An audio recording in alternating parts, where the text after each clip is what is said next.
Dear Papa Dudut, sa lahat po ng mga nakatutok ngayon, huwag kalimutan na mag-like, mag-share, at mag-subscribe.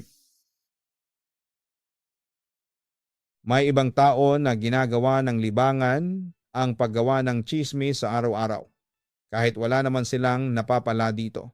At madalas ang tsismis pa na iyon ang nakakasira sa buhay ng ibang tao.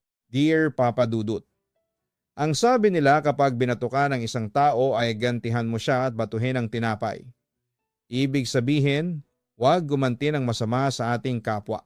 Minsan lang talaga sa sobrang sama ng ugali ng ibang tao, ang hirap pigilan ng inis na nararamdaman natin. Hello Papa Dudut, please call me Minda, 34 years old at supplier ng mga tuyo at tinapang bangus dito sa lugar namin sa Dumaguete. Sobrang tagal ko na rin pong nakasubaybay sa inyong YouTube channel. Hindi ko na nga mabilang kung ilang beses na nga ba akong tumawa, umiyak, nainis o natakot sa sulat na inyong binabasa. Basta sigurado lamang ako ay palagi akong may aral na nakukuha sa katapusan ng kwentong yon. Hindi naman nakakaiyak itong sulat ko, Papa Dudut. Pero sigurado ako na may aral ito na maiiwan sa ating mga tagapakinig. Hayaan niyong simulan ko. Nang lumipat na kami ng asawa kong si Ernesto dito sa isang barangay sa Dumaguete, na destino kasi siya ng trabaho na malapit lamang sa bahay na nilipatan namin.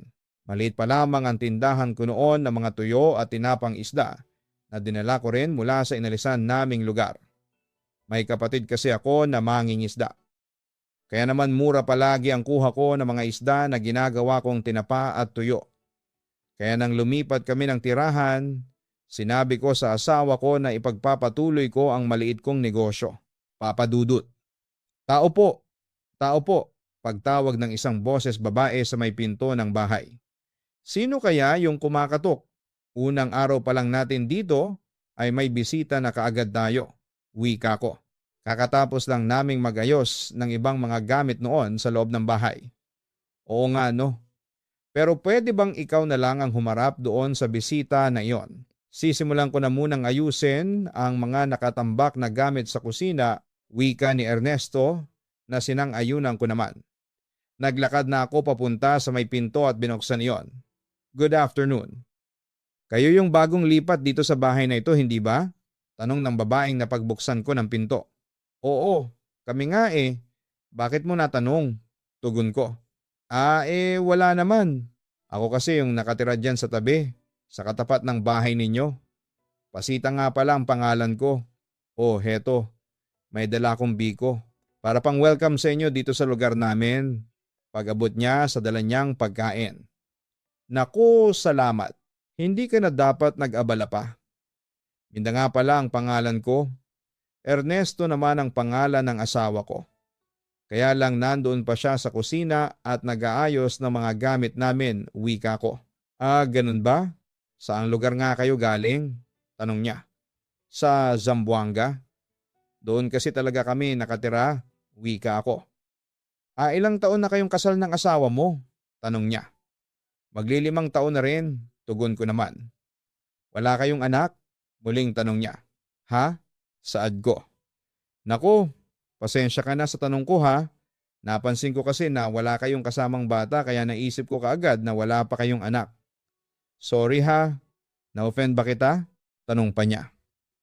Hindi naman. Ayos lang pasita. Pero tama ka.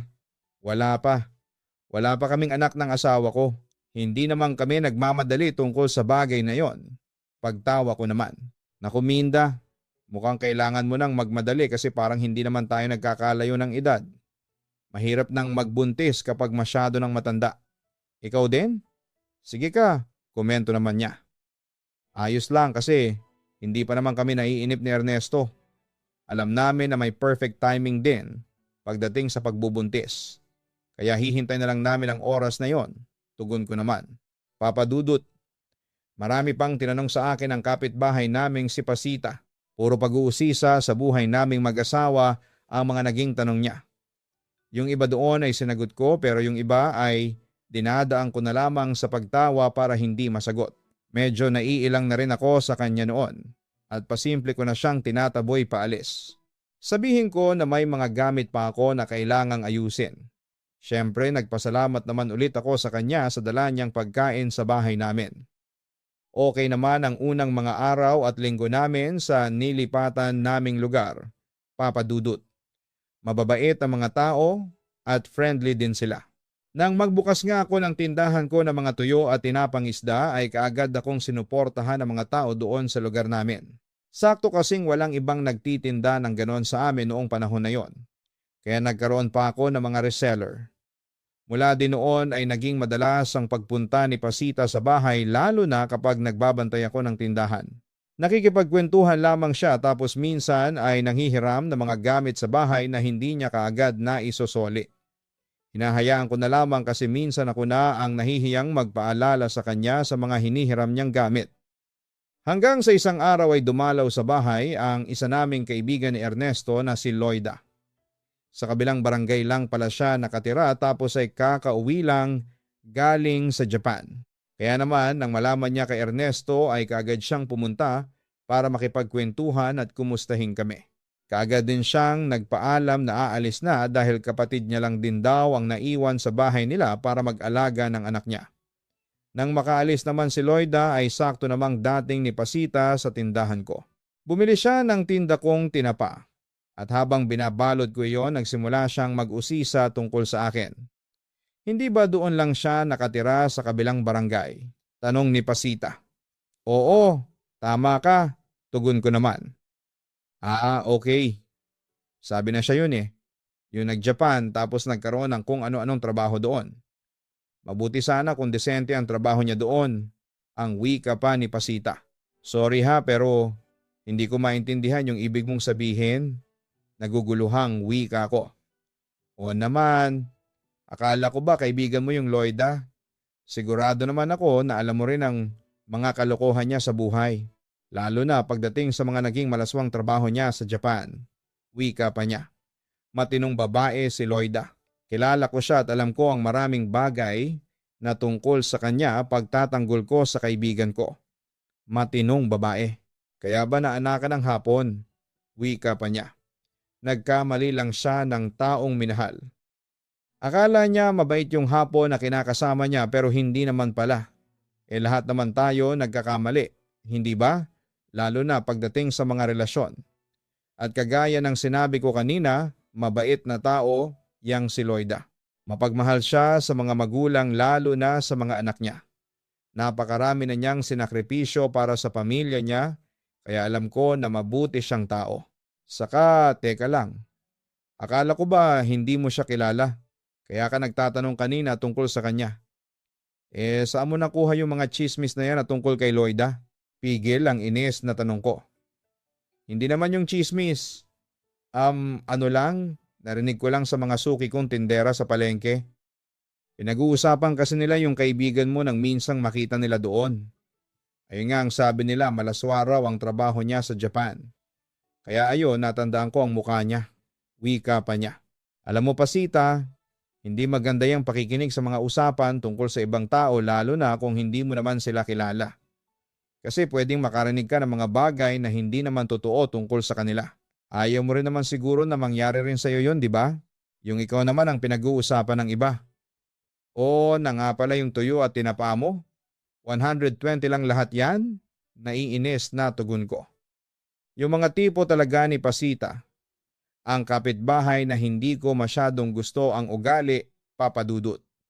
Naramdaman ko na yon nung unang beses pa lamang siya na kumatok sa pinto ng bahay namin.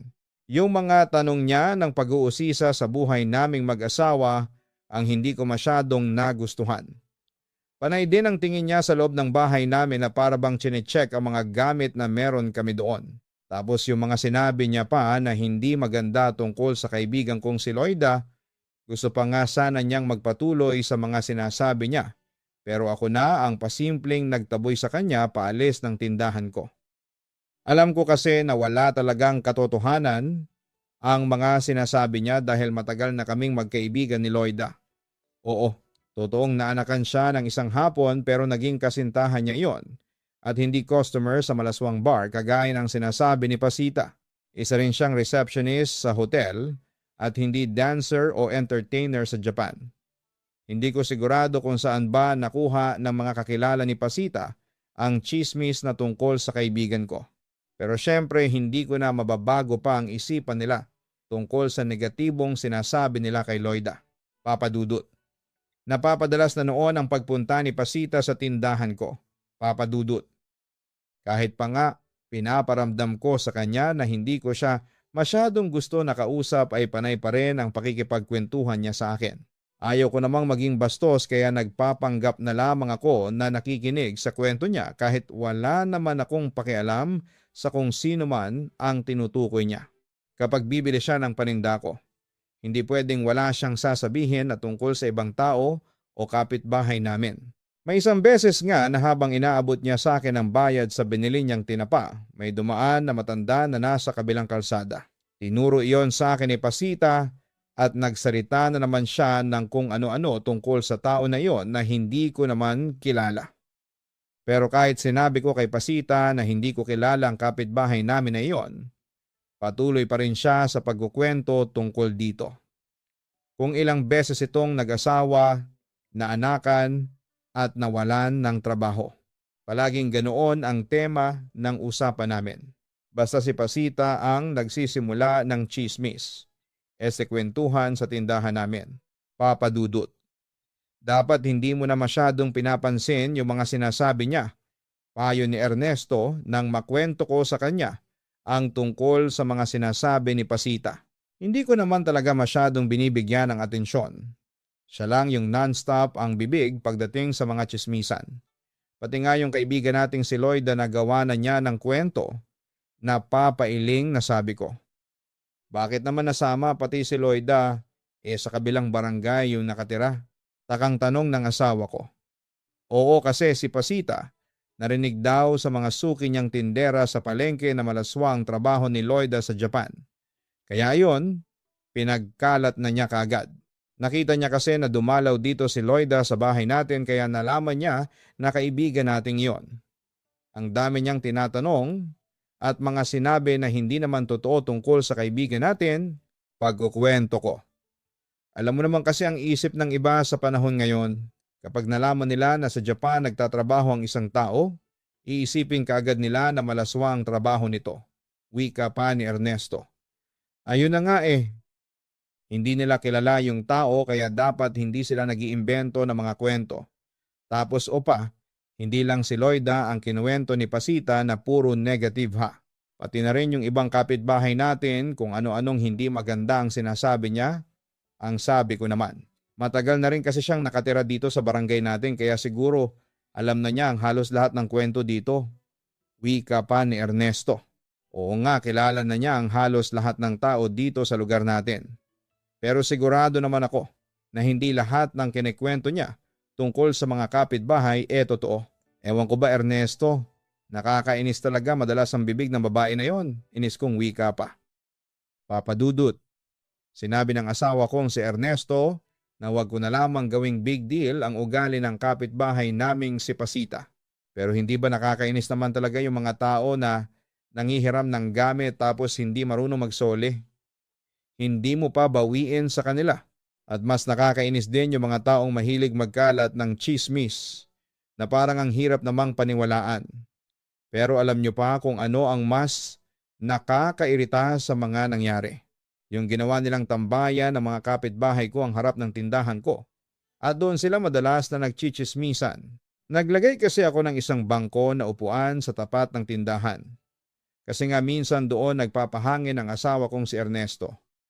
Pero itong si Pasita kapag may nakasabay na kapitbahay na bumili sa tindahan ko, sinasabayan niya rin ang pakikipagchismisan sa mga ito. Hindi naman ako nakikisali kasi madalas na hindi ko kilala ang pinag-uusapan nila. Kaya lang syempre sa lakas ng boses nila ay naririnig ko ang mga sinasabi nilang negatibo tungkol sa ibang tao. Lalo na noong may kinuwento si Pasita tungkol sa bagong lipat na kapitbahay. Ang sabi niya. Mag-asawa raw ang nakatira doon, pero hindi hamak na mas matanda ang lalaki sa babae. Sinabi niya pa na pinipirahan daw ng lalaki ang asawa nito. Uy Pasita, grabe ka na ha? Saway ko pa sa kanya. O bakit? Totoo naman yung sinabi ko ah. Na mukha talagang mas matanda yung babae kesa doon sa lalaki. Mas mukha silang magnanay kesa mag-asawa. Wika pa niya. Pero hindi ka naman sigurado kung totoo na pineperahan lang nung lalaki yung asawa niya. Kaya dapat hindi ka nagsasalita ng ganoon, ang sabi ko. Sus, madalas naman kasi na ganoon talaga ang nangyayari kapag matanda o pangit pero mayaman ang asawa ng isang tao. Baka nga puro anak lang ng lalaki sa ibang babae yung bata na kasama nila, dagdag pa niya. Tigilan mo na nga yan, Pasita. Hindi na maganda yung sinasabi mo tungkol sa kanila. Seryosong muling saway ko. Ikaw ba, Minda? Buti hindi kayo nag-aaway ng asawa mo kahit na wala pa kayong anak. Biglang baling ni Pasita sa akin. Sinabi ko naman na sa'yo, di ba hindi kami nagmamadali ni Ernesto. Kung hindi pa nakalaan na magbuntis ako, ayos lang yon. Tugon ko. Pero nagpa-check up ka na ba o kaya si Ernesto? Kung sino man sa inyong dalawa ang may problema, pag-uusisa pa niya. Dating irregular ang menstruation ko pero hindi ibig sabihin noon na hindi na ako magkakaanak. Nang magpa-check up kami ni Ernesto, wala naman daw problema sa aming dalawa. Hintay-hintay lang daw kami at makakabuo rin kami ng asawa ko, kwento ko. Nako, ikaw pala talaga ang may problema, Minda. Biglang sabi niya. Hindi naman talaga problema yon, Pasita, kasi nagamot ko na nga. Hindi ba? Doktor na rin ang nagsabi na pareho kaming walang diferensya ni Ernesto para hindi makabuo ng bata. Kaya huwag ka nang mag-isip ng kung ano-ano pa dyan. Magkakaanak kami kapag pinagkaloob na sa amin ng Diyos. O, na yung tinapa mo. PHP 80 lang yan kaya bayaran mo na. Kasi ang dami ko pang gagawin dito sa tindahan ko, ang wika ko naman. Papadudot, medyo hindi ko na napigilan ang inis na nararamdaman ko dahil sa pag-uusap namin na yon. Sa umpisa pa lang na nagkwento siya tungkol sa bago naming kapitbahay ay hindi ko na gusto ang mga sinasabi niya. Lalo na ang panglalait niya sa mga ito. Ano ba namang pakialam namin sa buhay ng ibang tao para pag-usapan namin sila? Hindi ba? May sarili kaming buhay na dapat asikasuhin. Kaya dapat na hindi namin sinasayang sa pagchichismisan tungkol sa ibang oras namin. Tapos ang mas kinakainis ko pa yung pag-uusisa na naman tungkol sa amin ang asawa kong si Ernesto. Oo, gusto na rin naming mag-anak ng asawa ko noon. Pero anong magagawa namin kung hindi pa pinagkakaloob sa amin ng puong may kapal na magkaroon na kami ng anak? Saka isa pa sinabi ko naman na kay Pasita na nakapagpa-check up na kami ng asawa ko at sa doktor na mismo nang galing na pareho kaming walang diferensya ni Ernesto. Pero itong si Pasita, nakapagdagdag agad sa kinuwento ko sa kanya kahit harap-harapan pa kaming magkausap noon. Papadudot. Hindi ko alam kung anong foundation ba ang gamit ni Pasita at medyo makapal talaga ang mukha niya. Papadudot. Pasensya na kung ganito ako magsalita pero yun talaga ang nararamdaman ko sa kanya noon. Kahit sinabihan ko na siya na hindi magandang ugali ang pag-usapan ng buhay ng ibang tao, ay patuloy pa rin siya sa pagkukwento tungkol sa mga buhay ng kapitbahay namin at patuloy rin siya sa pag-uusisa tungkol sa buhay ko. May mga sinasabi pa siya noon na dapat daw ay magpatingin ako sa ibang manggagamot o kaya albularyo para magamot ang sakit ko na hindi magkaanak. Doon na talaga ako mas nagtimpi sa ugali niya. Hanggang sa isang araw ay medyo napagtaasan ko na siya ng boses at sinabi ko na huwag siyang nakikialam sa buhay namin ng asawa ko at huwag niyang panghimasukan ang mga plano namin ni Ernesto kasi hindi ko pinapakialaman ang buhay nilang mag-asawa. At mula noon ay hindi na siya masyadong bumili o pumunta sa tindahan